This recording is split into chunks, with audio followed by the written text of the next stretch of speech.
All right, everyone, we're live. It's Q&A with Alan and Marshall. It's Friday. We're here, and guess what? We're 2 minutes early. And why are we 2 minutes early, Marshall? We're 2 minutes early because the last couple of weeks we can't seem to start on time. So we decided to go 2 minutes early just to shake things up. That's right. We got to give everybody the full hour experience. That's what they're paying for. So anyway, thanks. It's Friday. We're going to have a really good show today, and I think it's just going to be a blast. Alan and I have, I think we've really cornered the market just about making crap up as you go. Oh, my whole career.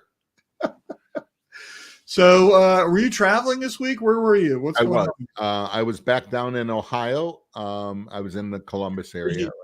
Was that like the Pretender song? It is. Yeah. Yeah. That's one of my favorite songs. Going back to Ohio. Oh, back to my city is gone. Right. I think my favorite from there is from the Pretenders is Middle of the Road. Middle of the Road's good too. Yeah, I like that. But you can't go wrong with the Chrissy Hine and the Pretenders. You can go wrong, but not there. Not there, but with them, I said you can't. So yeah, good. All right, and so welcome to our show. I think it's going to be great, and really appreciate you guys. So we're going to give you a little homework right now, and if you guys watch on a regular basis, you know what's coming. Okay, we want you to say hello. We want you to say hello, where you're watching from, whatever. But also don't forget that this is a Q&A show, okay? Meaning questions and answers. So if you've got a question, something's going on with your business or whatever, we want you to throw it out there so we can try to help you solve it. Maybe we have the answers, maybe we don't. Stump the panel. Yep, exactly. It's your opportunity to try to do something, right?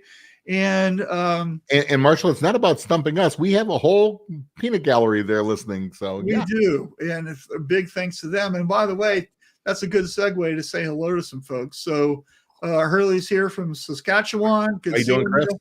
Nice hat, Alan. You know what? It's okay. It's a little pedestrian. I've seen this before. No, I'm kidding. No. And we'll talk about that in a little bit. It's actually on the show. Karen here. Good seeing you, Karen. And Ghost is here. Hey, from Sweden. Good seeing you, buddy. Thanks for watching. Really appreciate you guys. Anyway, so we have a lot to talk about, and I can't wait to get going. So let's start off with a little GSG fun, right? Oh, you know what? We're just now at noon, so I forgot to do the thing. Hold on 2 seconds. Yeah. Well, I had this set up, and then we did something, and now it's not, right? So anyway, so GSG has this great contest called Prints That Pop. It's all about using specialty inks, right? Yep. So GSG and Avian invite you to participate in their Prints by Pop, right? And the winner gets $2,500. You need to get your entries in by December the 22nd, which is, it's still a month away. I mean, It's only the 10th right now of November. Yep. You've got a lot of time to do this. Mm-hmm. Here are the rules, right? You need to produce original artwork and provide the file to GSG. You need to use at least one specialty ink, right? You have to give them 6 samples. Submit a written or video testimonial. It's pretty easy. Yep. Okay. And then here's the address. Send them to Mark, right? And then down here are all the specialty inks that you could use. Do you need to use them all? No. Just use one of them. Some of these you might already be using. Some of these might be brand new. Okay. You could be doing all kinds of crazy stuff. And here's the fun thing is that it's all about learning. And I know you're sitting there thinking somebody really badass is going to submit something and I'm not going to do it just because I know I won't win. Wrong thinking. Wrong. You should be doing this just to push the envelope, just to teach yourself something. Plus, it's fun. Yep. Okay. And I'm going to give you the exact way how to do it. First off, in your system, create a sample order. Okay. Call it Prints That Pop Sample. Schedule it for just like a regular job for next Thursday or something. Okay. Get the artwork done, get the SEPs made, get the ink ordered, get some shirts, and then schedule it, get it done next Thursday, next Friday, whenever you want to do it. Okay. That's the secret to doing stuff like this, is treating it just like it's a normal order. Yep. Okay. Then it gets handled. If you wait until you have time, it'll be January and you still haven't done it. Okay. Alan, what are your thoughts on this? Why should anybody do this thing? Well, one, they need to do it to learn. Two, they need to do it to have fun. Yeah. And three, like you said, you don't have to use all those inks. You could use one, and a well-placed specialty effect is killer. Marshall, you and I have judged a lot of contests like this and print contests. Here's one thing, some word of advice besides what you said was gold. Schedule it out. If you wait till you have time, it'll never happen. Make the time. Learn, have fun, and you might win $2,500. But Marshall, it's scheduled. It's there. Here's the other thing, people. We've seen prints and stuff going, this could have been a great print. They printed it on a crappy shirt. Yeah. When you're doing something like this, make sure you have a shirt that prints well. Yeah. Yeah, exactly. Make sure it'll hold up. Okay. Yep. Print on your favorite shirt. Okay. And it'll be a lot of fun. And by the way, if you want to order some shirts, I'm sure Frank's here. I'm sure the SNS would love for you to buy the shirts from them. Yep, absolutely. Oh, but this is going to be a good contest. I can't wait to see the prints. Hopefully, you and I can call Mr. Soldonic and say, "All right, come on, let's see him." Right. So more people signed in. So Ruben's here from Illinois. Good seeing you, Ruben. Hey, Ruben, I've been to his shop. Yeah. So yeah. Charles is here. Good seeing you. Yep. Ruben, Charles, I'm hoping you guys are going to be doing this contest. I'm sure. Yeah. Good. And Frank is from Rainy, Houston. He's here. Preach it, Alan. The canvas is everything. 100%. Exactly. And Karen says, what a luxury to print on good shirts. And Absolutely. She's crying. Okay. No, it's laughing so hard you're crying. That's what that is. Karen, I know you print on good shirts. You were just talking about your favorite shirt the other day on the Q&A shirt lab call. So anyway, so get that done. I think you're going to have fun doing it.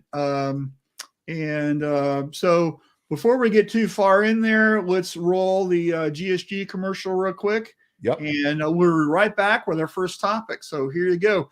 Huge shout out to thank you, GSG. Appreciate you guys. Yep.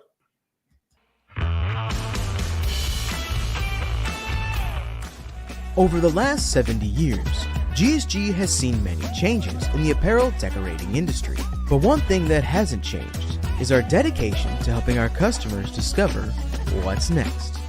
As we continue to lead the industry, GSG is here to support your business with industry experts.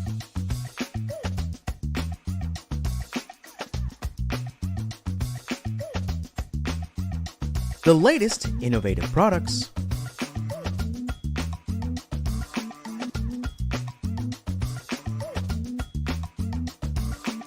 training services,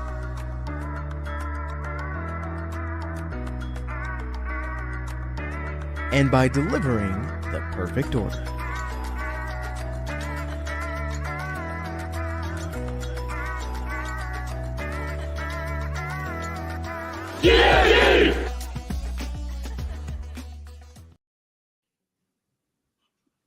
I'm sitting over here bobbing my head to the music. I know. I really like that that new commercial.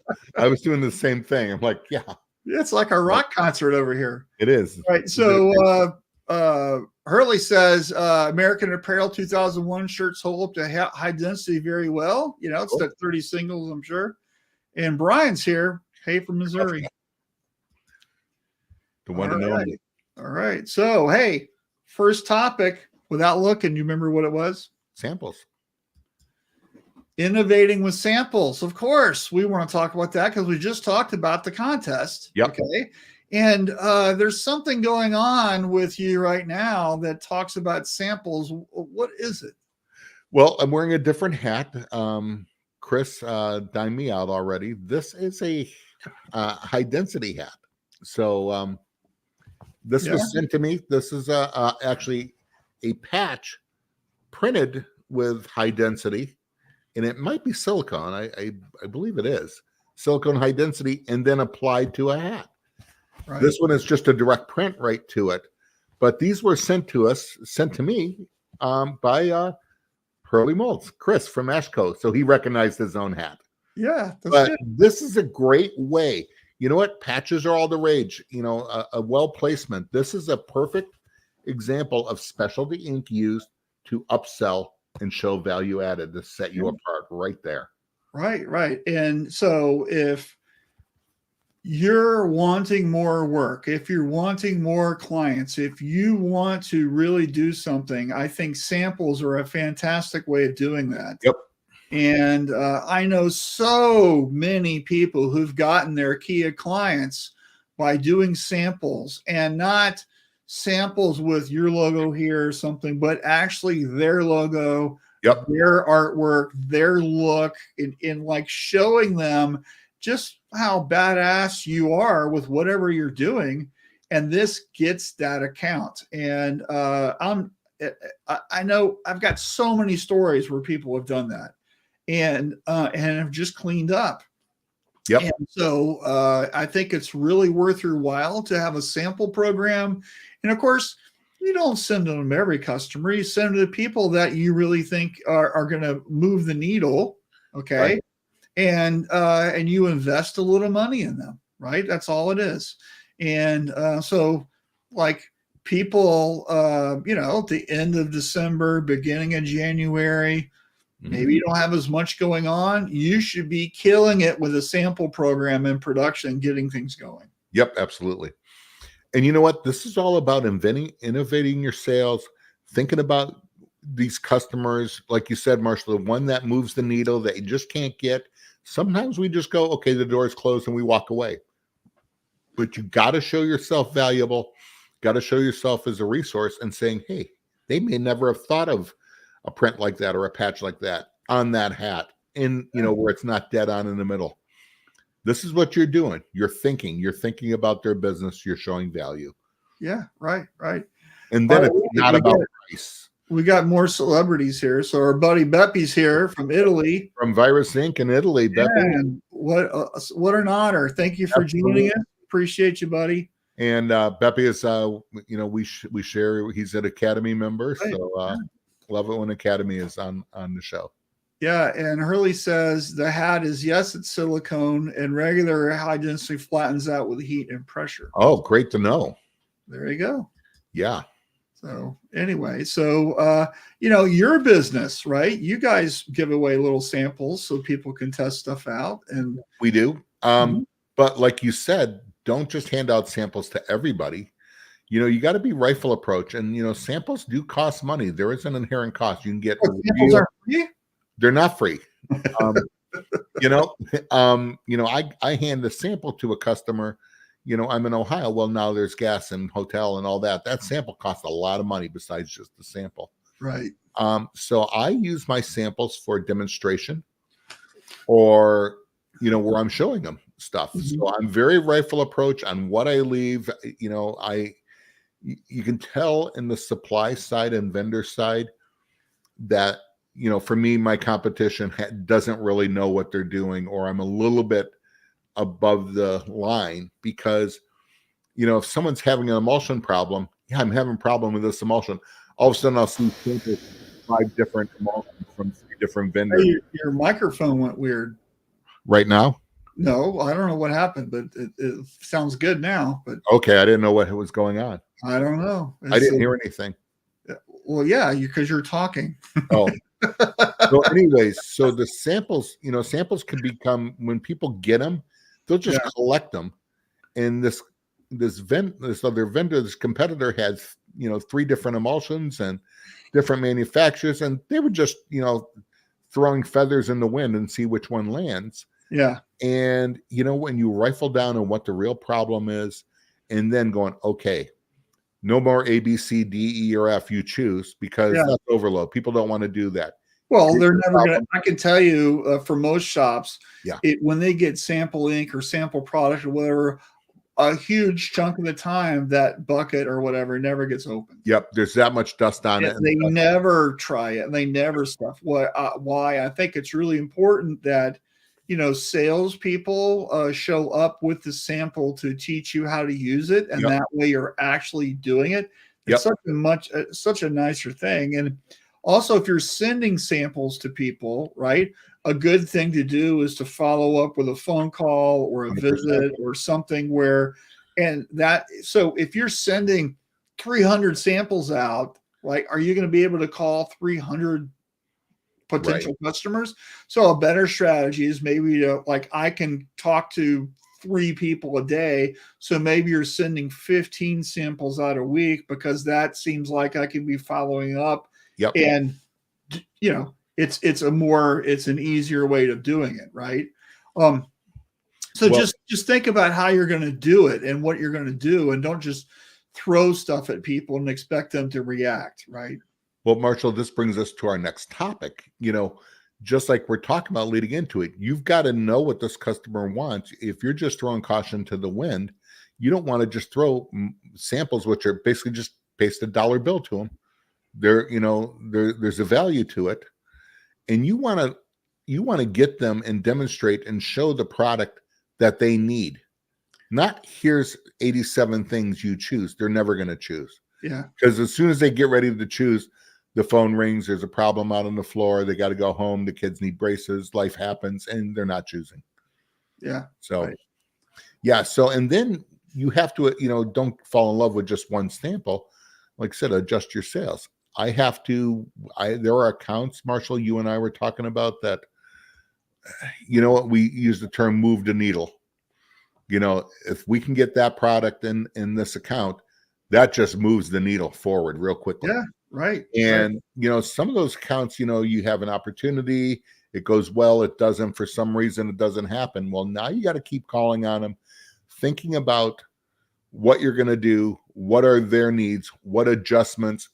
And, I had to do that this week, with a very large account, thinking about what happened a few months ago, what did we do, what could we have done better, and now we're pitching up a program, a solution, because their SOPs have changed now too. So, okay. Mm-hmm. But now we're pitching a solution, and we got to keep adjusting your sales. You got to keep, meaning direction. If you didn't catch the sales as SIAILS, you're adjusting your direction on what you do. Right. Especially for those accounts that move the needle. Yeah. And so Frank here says, great idea to use the end of the year to redo your showroom samples. If you have one, SNS is already releasing the new 2024 styles. Sure. Contact your rep for samples. And I think that's really important here to keep up with stuff, because, there could be a new version. There could be a new color. There could be, this is something that it gives you ammunition to talk about. Also, you could be looking at what other people are doing, maybe, and maybe some of your other customers. And here's where, if you learn something like high density, or you learn to do whatever, right, you can create these samples and send them to people to give them, I never would have thought of pasting a camouflage pattern inside the logo or whatever. Right. Let me show you how that looks. Oh, that looks awesome. And then you could pair that with the right garment. And then this is completely inventing a new thing to sell that customer. Yeah. Right? Like throughout the history of my career, right, when I was working in shops, we would constantly make samples, because, if you do a good job with it, we had key customers that would order from us, several times a year with really big orders. And it all came from us designing and printing samples and giving them a couple of different ideas. And they would pick 2 or 3, and they would be ordering like crazy. Mm-hmm. That's just how you start bringing in work, instead of just sitting there waiting on things. Yep. Also adjusting your sales is really about understanding the marketplace. Oh, 100%. Yeah. And how people are ordering, when they're ordering, what they're ordering. If you're stuck with this one thing, with this one idea, and you don't ever, I'm going to use the word pivot here. If you don't ever pivot, right? Our favorite word from a couple of years ago, then guess what? You're never going to latch on, So, if you think about, I'm not a sailor, but I know that you adjust the sails to catch the wind to propel you forward. That's the whole 100%. idea here. Yep. And so what are we doing? And so if you start looking at, for example, I hate Facebook, but I use Facebook, right? Just reading what people are doing. And they were like still bitching about DTG. And now they started to bitch about DTF. Who are these people? All these screen printers who compare everything to screen printing. Yeah. Okay. In the meantime, people are making serious bank doing these other things. Okay. And it's not that screen printing is bad or it's going to be replaced. It's just a different thing. And so it gives you more things to sell. In the meantime, the people who are doing DTF or DTG, they're laughing their ass off to the bank. Yep. Okay. So, you know what? And this is where, call it human nature, our industry, whatever. Marshall, you and I have talked about this, that we have seen this play out before to the second almost. When DTG first came out, it was the same thing. It doesn't do on darks it right away. Okay, the white is this and all that. And people are making money and it feels different. People don't like the feel. We have heard it all. And you know what? Can you learn from history? Sure. But know this technology's here. Get with it. You don't have to get it, but you got to know about it. And you know what? Yeah, the feel is different. There's ways around that. And you know what? So what? Yeah, it's the adage, Marshall, you and I, our job is to look at a print and we can always tell a floss in most prints. Like sometimes from 10 feet away. Yeah, remember about my nephew. He said, Uncle, I finally said, what's wrong with this print? And I finally told him, his OCD, now he can't even look at that print without seeing. And it's not really a flaw. And I had to show him, I said, I look at it this way. You look at it from here back. Yeah. I said, I can't help that. I said, it's retail ready. It's fine. So let me tell you, I should go get it. It's in my bedroom. I ordered a Nike sweatshirt the other day, and it's Florida State, of course. Going to kill Miami tomorrow, and it's a transfer. Yeah, it's a heat apply graphic. Okay, and it wasn't screen printed. And let me tell you, it looks fantastic. Okay, so it's like one of these things where we think that,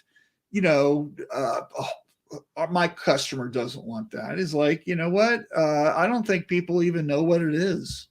Right. And, if the big boys are doing things, who's to say it's not working? I guarantee Miguel could care less how that shirt was printed, that sweatshirt. He just liked the design. It was some Japanese anime thing and all that. And, and it was a good print. He didn't, I could tell it was screen printed. He didn't care. Right. So, yeah. So know your market. You got to adjust your sales. You got to know your market. Yeah. So if you're reading this right now, we would love to know what changes maybe you've made this year or maybe going into next year. What are you thinking about? What did you do? Yep. Did you get into DTF? Did you do online stores? Did you raise your minimums? Did you raise your prices? What did you do to adjust your sales to make your business operate or produce more profit better? I mean, what did you do that had an impact on your business? We would love to know and have that as part of our discussion today. Exactly. So Eric here calls it the handshake distance. The handshake puts us about 3 to 4 feet from folks. That's what we're usually going to see in an apparel decoration. That's right. Nobody's going to get all the way up into their stuff, right? Because you know what you're going to do? You're going to punch them right in the nose if they do. So, exactly. That's great. That's great.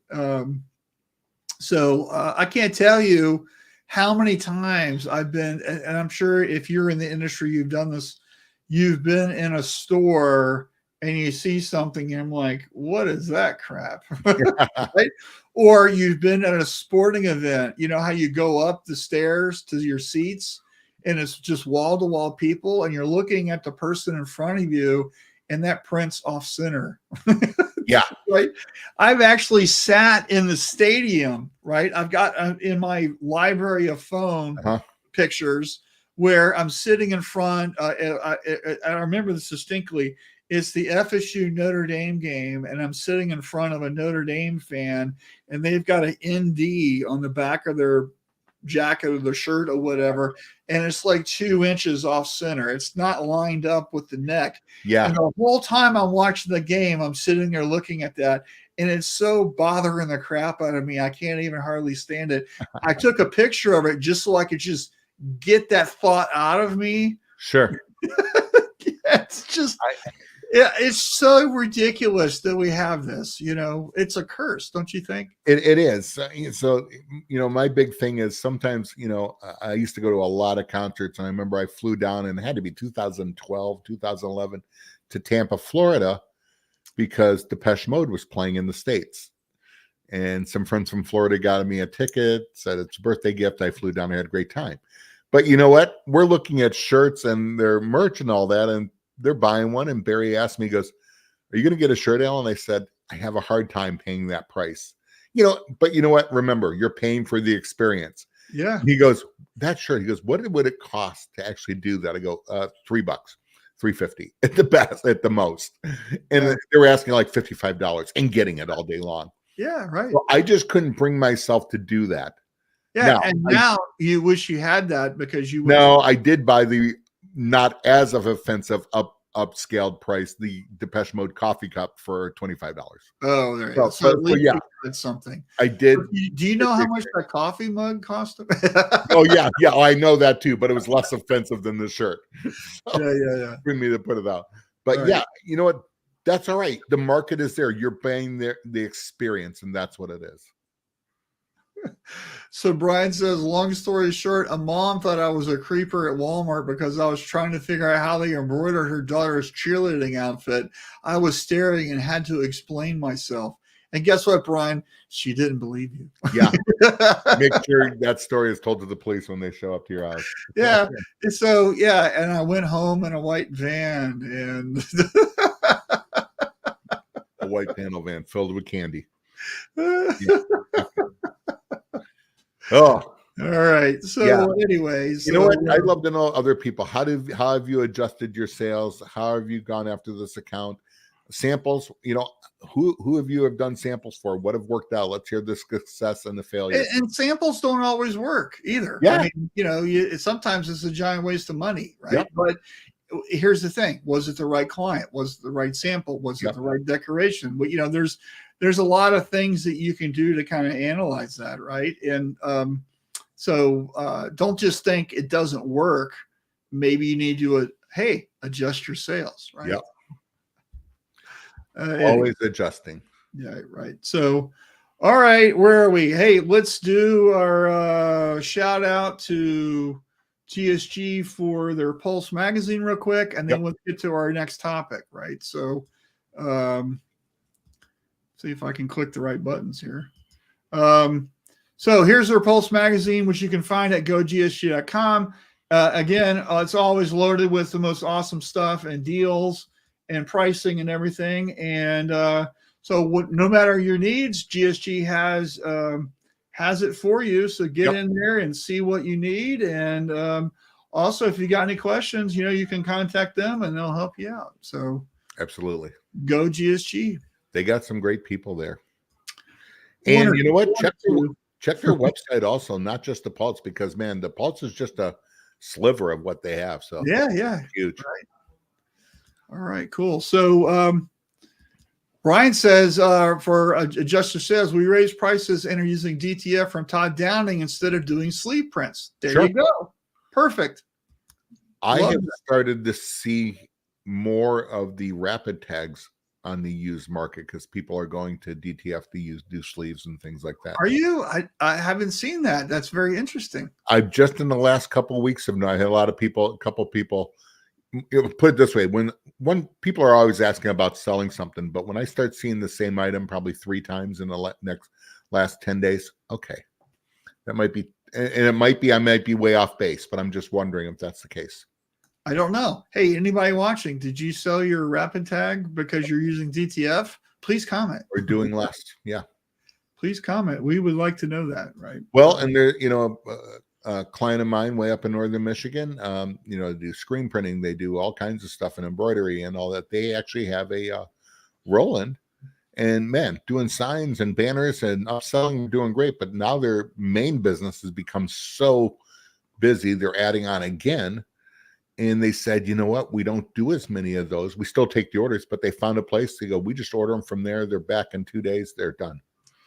And yeah, you just completely outsource this. And this is a perfect segue into our next topic. Do you remember what it was?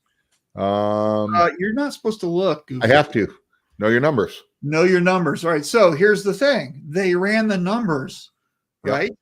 If I get somebody over there to make the banner for us, then we don't have to schedule it. We don't have to do it. We can still make money. And guess what? We're making our clients happy and we're making a profit. Done. Yep. Right. So in your business, do you know your numbers? Yep. Right. And what is a good number and what is a bad number? And I tell you what, Alan, this week I've had so many discussions with shops about their numbers. Right. And so, and I've got some clients that are new to me, right? And they've never really ever had to do this, right? And they don't know their numbers, and they don't really do the accounting, right? And it's okay. They're on their journey. They just have never had to do it. And now, it's like, okay, we need to learn how to do it right. That's why they're talking to me. And we start talking about this stuff, and it's so eye-opening for them, right? Mm-hmm. And I'm not slamming them. It's just this is where we are, right? And so what I want you guys to really be thinking about is, we're winding this year down, right? So how are you guys doing? Are you going to be where you thought you would be at the beginning of the year, right? That's really a lot of the conversation, but 2024 is really just a baseball throw away. I mean, we're almost right there. Like, what should your numbers be for next year? Right. And I'm a big believer in really everything in your shop should have an acceptable number. Right. And this could be about the number of sales calls you make today. This could be about your screen tension. This could be about your impressions per hour. This could be about how many minutes late is Fred every week. Okay. What is the good number and what is a bad number? Right. And are you actually transparent about that? Do people know these things? Right. And so I would love for you guys to kind of chime in about what are you measuring? What KPIs are important to you? How do you look at things? What do you do if you're off? Maybe you're a little under, maybe you're a little over. How are you adjusting to things? What are you kind of working on? I think this is so important for shops to really kind of dig into. But I can also tell you, if you take a lot of time measuring things and then don't do anything with the information, you're wasting your time. Yep. And I see that also with some tips, right? Where they'll spend lots of time making a production log and it goes into a box and then nothing, we don't do anything with the information. You're wasting your time. Why are you doing that? Right. So like, we need to really kind of understand and know this stuff. Right. Mm-hmm. All right. So throw that in there. So Alan, what are your thoughts on this topic? Well, it's big only because I'm redesigning a possible seminar and stuff, and it's about knowing your production numbers. I've done 5 fundamentals. I've done printing better whites, and these are all fundamental stuff, and it never really changes. I just got to always kind of package it different. But you know what? How many people saying, yeah, I have a tension meter, here's where they're at. Well, what are you doing about it? If you're not creating an SOP, if you're not seeing the value in it, then why are you measuring and all that? Are you making changes? Yeah, exactly. And I don't think, and I'm going back on me on the production side. And Marshall, I don't know if you saw, my memories came up. This was the week of Max Profit and stuff. Yeah. No, I didn't see. Did you repost that? I hadn't. There's a great picture of like me. Oh, the four of us, me, you, Tom, and laughing our ass off. Oh yeah. And you guys are laughing at me, and someone asked me what would you say? I said I don't know. Yeah. But that was the only time where I actually put numbers to production on how that does. So I was actually making some notes when you were talking about that. I was thinking about the seminar, going, okay, if screen tension is that important, what are the numbers? Well, your ink yields go up this much, and I have documentation on that. Your squeegee speeds can increase by this much, and there's documentation. That makes you faster, better, stronger, and more profitable. And so I have to start putting numbers to these things, not just this makes you be a better printer. Like I said, Brian asked, what KPIs are others tracking? We don't track much, and I know we should be. Okay. So what matters to you most? Okay. So like you can measure really anything, right? So what matters to you most? What is going to get you there? And so really a lot of this stuff is physics. It's a cause and an effect, right? So if you were to think about, for example, how fast you're printing, like if you know your setup time and your average run speed, right? You can schedule pretty much with some decent accuracy what's going to happen in the next 3 weeks. How many jobs do you want to print on next Thursday? And like, you can pretty much predict that if you know capacity and velocity. Sure. Right? And if you don't know those numbers, then it's just, you're just making a list and you're crossing your fingers that it's going to be right, Right. And so, what KPIs you're tracking, it depends on the department. Are we talking sales?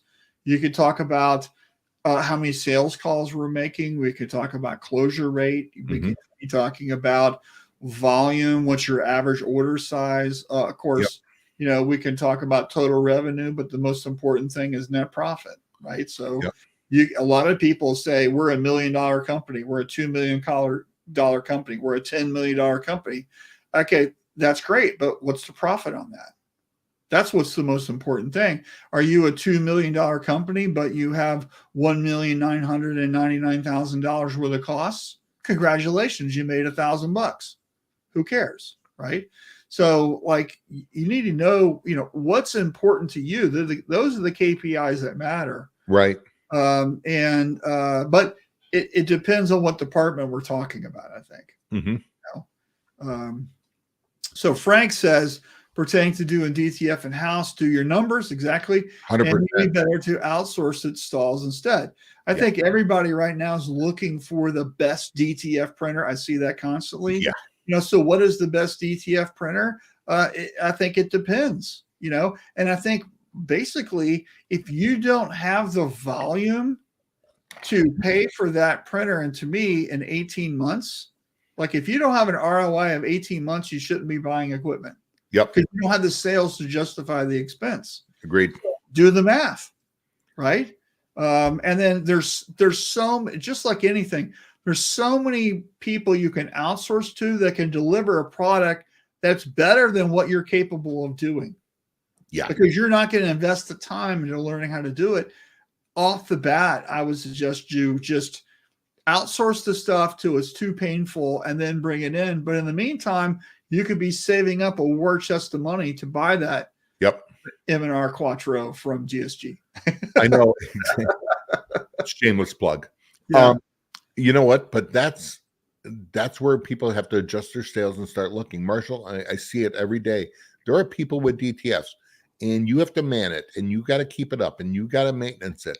There's more than just, do you have the sales on there? Do you have the infrastructure and the personnel to do it? Right. But I see more and more shops going, I have a good supplier. I can get him here. And he goes, you know what? They're getting from places. And I've seen online where people going, well, this person is way too expensive. This one's way too expensive. And the shops that are doing it are going, I've heard that. Yeah. You're looking at the wrong thing. Well, you should be looking at quality, turn time, customer service, and then how much of their process automates it for you. For example, can you send somebody the file and they create the gang sheet for you because they've got that automated, right? And you don't have to spend the time doing it. Well, right? That's one example. Yep. But then that also tells me these people that are complaining about what these people are charging just to get stuff there, you're not raising your prices, because I know the people that are doing it and making money, they're pricing it well and making profit. Yeah, right. Ghost has got a comment. So we plan to pause some of our techniques and focus on other ones to reinvent the fun in design and production again. 2024 Q1 is on the table. Awesome. And by the way, please excuse his spelling. English is not his first language. So. Yep. And his English is way better than both Marshall and mine's Swedish. Yeah. How much I can say Swedish meatballs? IKEA. And IKEA. That's about it. So. And those are probably, IKEA is probably an offensive word to them. So, but yeah. It means plywood furniture. It means press board with fabric. No, it means assemble it yourself. That's what it means. It means more than one box. Yeah, all not some assembly required. All assembly required. Right. Yeah. All right. So anyway, know your numbers, right? So, and I think it's really important. And like, should we make sure Ghost? For example, do you need to do production logs? I'm a big believer in yes. But do you need to do production logs forever? Maybe you should do them each quarter for about, a couple of weeks just to see where you are, right? Just take the temperature and then move on. It's totally cool, right? Mike's here. Hey, Mike, good seeing you. I called the manufacturer and asked for a local reference who had the machine. And then after talking, I decided to outsource to him. And he just purchased the second machine. He prints almost immediately, and I can pick up. Exactly. 100%. Yeah. And I don't need a $30 an hour employee. Yeah, exactly. Because he's in California, right? So let me throw you another one that just came up. I've installed the last couple of weeks. The first Blue Water machine went into Michigan this week too. Yeah. So yeah, but there's a couple of them around. I've had more than one person saying, I have smaller screen printers asking what I would charge to reclaim their screens.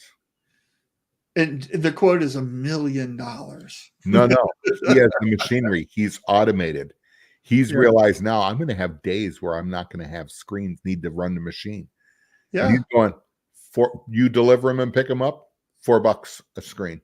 Yeah. And I'm like, that is incredible. Yeah. I love it. I haven't heard that before. That's like a new story. There's two people I've talked to that are thinking about it. I love it. And all right. And he also says, and he does a lot of work for shops whose machines that are broken. Oh, interesting. Yeah. They don't break, do they? These machines, they're brand new. Yeah. Not the Blue Waters. No. The Blue Waters don't. Michael's talking about DTF. You're right. Yeah. Okay. Yeah. Blue Waters never break down ever. Yeah. Because they're moving parts. They never break. No. Yeah. Well, it's a mechanical thing. Mechanical things all have mechanical problems. But here's what I'll tell you. It's based on how well you take care of the machine. 100%. Right? And so do you do your preventative maintenance daily, weekly, that type of stuff? Because there's things that you, especially with this type of stuff, that's cleaning and there's a lot of gunk and crap and everything. There's stuff you got to do every day. Oh, right? Yeah. And if you let it slide, I'm sorry, you're going to have a problem. Yeah, absolutely. Yeah. And I don't care how well the machine's built. It's your fault, right? Yep. And that's one of the things. Remember when DTG came out? One of the things that I started talking about. It's like DTG is like owning a dog, and they're like, "What do you mean?" It's like, well, what happens to your dog if you forget to water it and take it out and feed it? Yep. What do you think is going to happen to your dog? It's like, bad things, right? It's like, what's going to happen to your DTG machine if you don't use it for 3 weeks?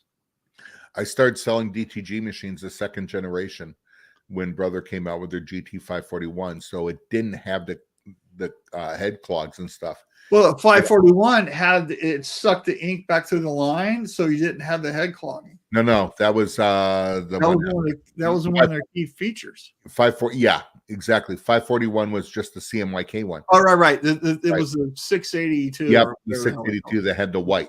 Right. Yeah. But exactly. The other machines that did CMYK, you still had to do that. When I was talking about service, they said you're already, because the brother was more expensive at the time.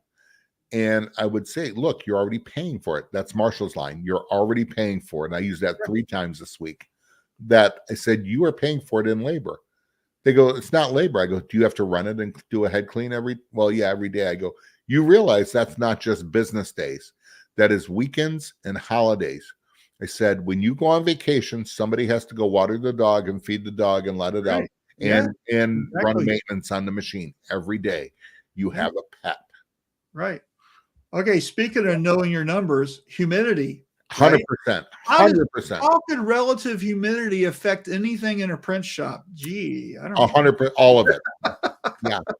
And when people are looking, how many people don't have a hygrometer in their shop? Raise your hand right now if that's you. I don't want to know. You could buy a pack of 8 for like $10 on Amazon. Yeah, what's your problem? Yeah. And you know what? With DTF, it's on humidity. With screen making, it's all about humidity. There's water everywhere. I don't care where you live in the country. Yeah. Even in Arizona, they have it in shops. We have humidity here. Yeah. But yeah, you know, when people are looking at DTF, you know, when people are asking, I've had a couple shops going, what are my opinions? I said, if you, 1, know your market, 2, remember where you're at in the industry as an early adopter. There are some bigger boys, some, as Marshall said, adults in the room. But I said, if you do this, do not skimp. You build a climate-controlled room. You have it done. I go, that's where most people fail. If you don't, you're going to have banding. You're going to have all types of print problems. You're going to have clumping of the weird variables that you can't solve. And you're not going to have the result that you want. Yep. And then you'll be experienced, which is you know, Richard, who's not on here today. I don't know what he's doing today. He should be here on our show. What the hell's going on? Anyways, one of his favorite quotes is experience is what you get when you don't get what you want. Right. Yeah. Yeah. You know, all right. Hey, last topic. You ready? Go. Can you remember? I have to look. Yeah. I know. It's what's number one. Number one, right? So what's number one in your life? So somebody that we know, Jim, right, is selling his business, and he's going to become a rep for a company, and really wish him all the best. And the reason why he's doing that is because of health. He's got some health challenges, right? Yep. And let me tell you, your health is number one, right? And this is physical health. This is mental health. This is just how you approach things. It has to be number one. Also, your employees, you know, it has to be number one, right? So mental health is such a big thing that a lot of people don't talk about. Physical health and mental, Let me tell you, this is a hard business. There's a lot of pressure. There's a lot of stress. How do I know this? My hair used to be black. Yeah. Okay. This is what this industry does. I have white hair. Okay. It's not because I'm 59. It's because I had to print 1 million shirts a month. So like, you know, it's difficult. Okay. If it was easy, everybody would do it. And you know what, Marshall? Life is difficult. Life can be hard. Life is hard. And life is messy. And you're going to have health problems. Your employees are going to have problems. They're going to like, are you there for them? Okay. Yep. And like, do you like, one of the places I worked, you're right. This one guy, he started missing work. And of course his wife was pregnant, and they were having complications with the pregnancy. And the HR person wanted me to fire this guy. Mm-hmm. And I'm like, no, this is just, it's totally a wrong move. They're like, come on, like this is what's going on. And you can have hard and fast rules, or you can have empathy for your staff. Yeah. Right. And of course, you know, I chose the guy over the rule, okay, which is the right thing to do. And I think in situations we have to be cognizant of how we come across and what we're doing, especially if we have employees. And I'm not saying get taken advantage of. What I'm saying is that you have to realize what's important, and, to me, people's health is important. Family is important. My family comes first, right? And I've, over time, have I worked instead of coming home? Yes, I've done that, right? But let me tell you, family is super important. Your health is super important. And right now we've got Thanksgiving coming up. We have Christmas coming up. We got New Year's coming up. And it's a time of stress and loneliness. And there's a lot of people who go through these things, and maybe they just lost their husband or wife or their kid or whatever. And this is the first time they're going through that, right? Maybe they don't have anybody to have Thanksgiving dinner with. There's people that are like that work for you right now, right? Yep. It's a giant challenge. And let me tell you, what's number one is always, to me, it's people. Yep. And that means you. If you're watching right now, you're number one, right? Take care 100%. Of yourself. Yep, exactly. Marshall, we are all passionate that are on here about what we do.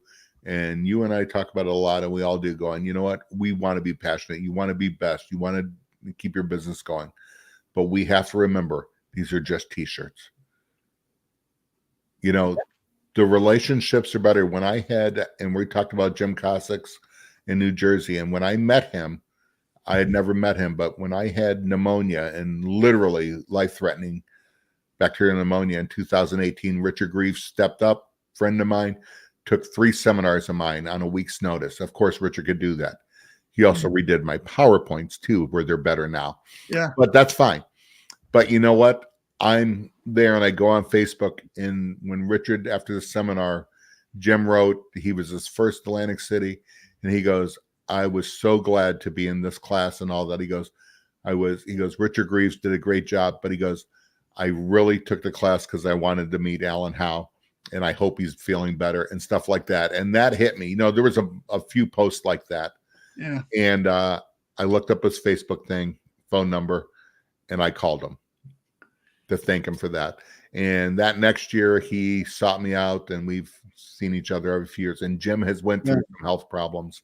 And you know what? It's those little phone calls, those little notes.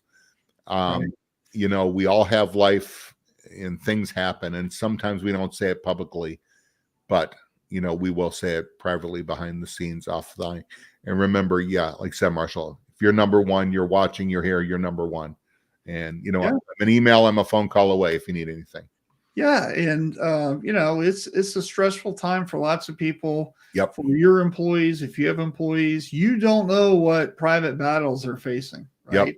And, I can tell you more than once, there's somebody who's a good employee, and then something happens and you wonder why. Something's going on. Their mom has cancer. Their kids in the wrong crowd with drugs. I mean, there's a million things that can happen.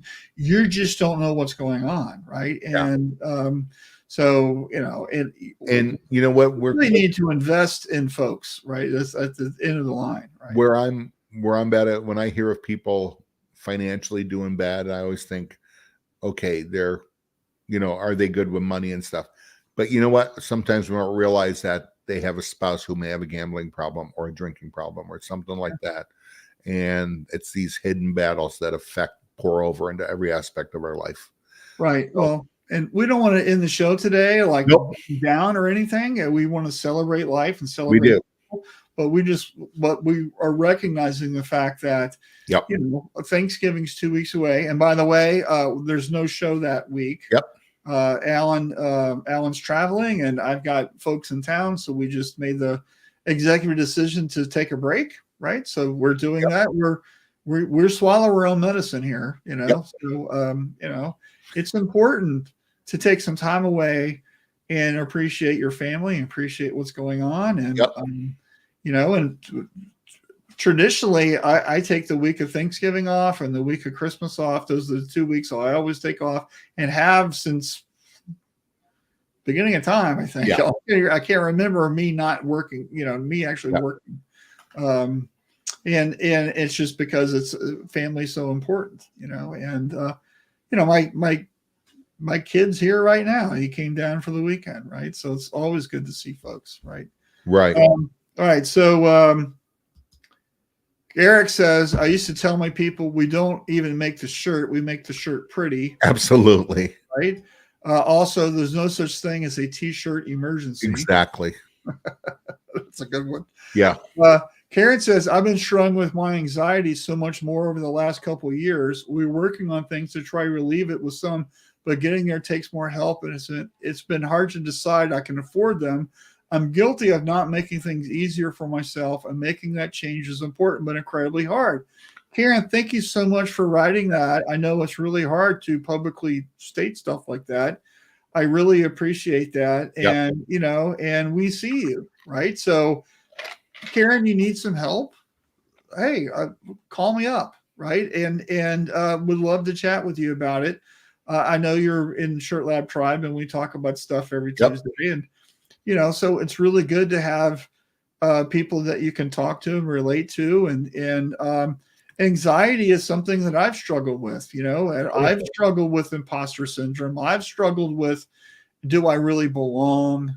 Yep. What am I doing? And just, you get really worked up about stuff. And I'll tell you what's really helped me, and it sounds corny, is meditation. It's mindfulness, deep breathing exercises. I do it every single day.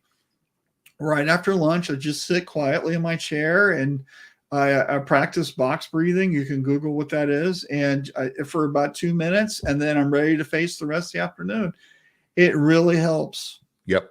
Okay. And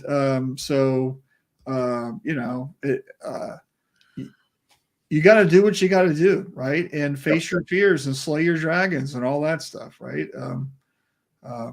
This is where, as we're celebrating life on there, with this time coming up with the holidays too, make sure go through the things you're thankful with. Tell the people you're thankful for. Yeah. And do that, and take care of you and those that are closest to you. Celebrate the good things that have happened. And there's a ton. So, yeah. Right. And the whole adage is, you bring your troubles to the town square, they look ridiculous to everybody else's, Yeah. and I'm, so it's just one of these things. I think, everybody's got their share of whatnot. Right. And it is, it's just, things get hard and stuff. Yeah, so, but you know what? Now's the time to start, looking at the business and saying, how can we make things easier? Right. This is where automatic. And I appreciate what Karen said, because you know what? I'm my own worst enemy. Sometimes I make things harder than they are. Hey, Harry says you need to be good enough to love, right? That's absolutely. Ruben says, thanks for sharing all the knowledge. I picked up with some great ideas on how to get this busy business again. Alan and Marshall, thank you. Thanks, Ruben. You're so welcome, Ruben. Eric says, you care about what you do, you will go through it. The folks who help are often in the same boat. Check on people. Absolutely. Yep. Right. Daryl says, or built for love. Yeah. Good. And Hurley says, happy Thanksgiving to all you in the U.S. It is in a couple of weeks, but yeah. Yeah. So you're welcome. So what's going to be going on with you this weekend, Alan? What, you got any fun things going on? Nothing real fun. I got to go a couple home improvement projects and stuff. Yeah. Looking forward to the weekend. I don't know why. Man, I'm built for the weekend. I'm a weekend guy. Yeah. I love the weekend. And tomorrow, Florida State plays Miami. Yeah. The Miami Hurricanes. And if you know anything about college football, you know that this is a battle royale to the death. And I hate the Canes. Florida State's main rival is Florida. That's like the fun rival. We hate Miami to the bone, right? Right. And why is that? It's because wide rights, wide lefts, all the national championships that have been snatched from us from that team. Yep. Like I've been to Miami several times, and I've always sworn I'll never go back just because it's a knife fight coming out of that stadium. And it's just one of these things that just, oh man, it gets me going. Right. And so the game is tomorrow at 12:30 Eastern. You should watch. It's going to be an amazing game. I hope we kick their ass. Right. And I've got a t-shirt I'm going to wear. I've worn this same shirt for close to 30 years for this game. Right. And it's something I designed and printed, and it's not something that I can show on TV. That's okay. Yeah. We'll put it that way. But it's a lot of fun. And my son's here we're gonna actually watch. We're going to a sports bar to watch the game, and lots of fun. I'll tell you a very interesting story that happened to me 2 weeks ago. I was walking through the grocery store after our game. And of course, I live in Arizona. There's no FSU fans here, right? And I'm wearing my FSU stuff, and I'm walking through the grocery store, and opposite direction comes a guy also wearing head-to-toe FSU stuff, and we high-fived each other and talked football for 30 minutes in the grocery store. He had a bro moment. Yeah, and we're watching the game together tomorrow. Oh, that's awesome. So I met a new friend at the grocery store, and it's going to be fun. So it's just one of these things where you never know. You got to be open to stuff. So, absolutely. Anyway, so that's what's going on here. We really appreciate you guys. We know that you guys can spend your time anywhere and do anything. And so it's really nice that you spend it with us. And we look forward to next week. And then we'll have no show on Thanksgiving. So, yep, you have a house full on Thanksgiving, Marshall. You have over 20 people showing up. So not to my house. I'm going somewhere, but it's we got a big crowd. It's gonna be lots of fun. That's awesome. And Ruben, no, I have not. I went fishing a couple times this year. Took my nephew, caught a couple bass, but I had a great time teaching him. So, but I haven't been as much as I've wanted. So yeah, well, maybe get some fishing in this weekend.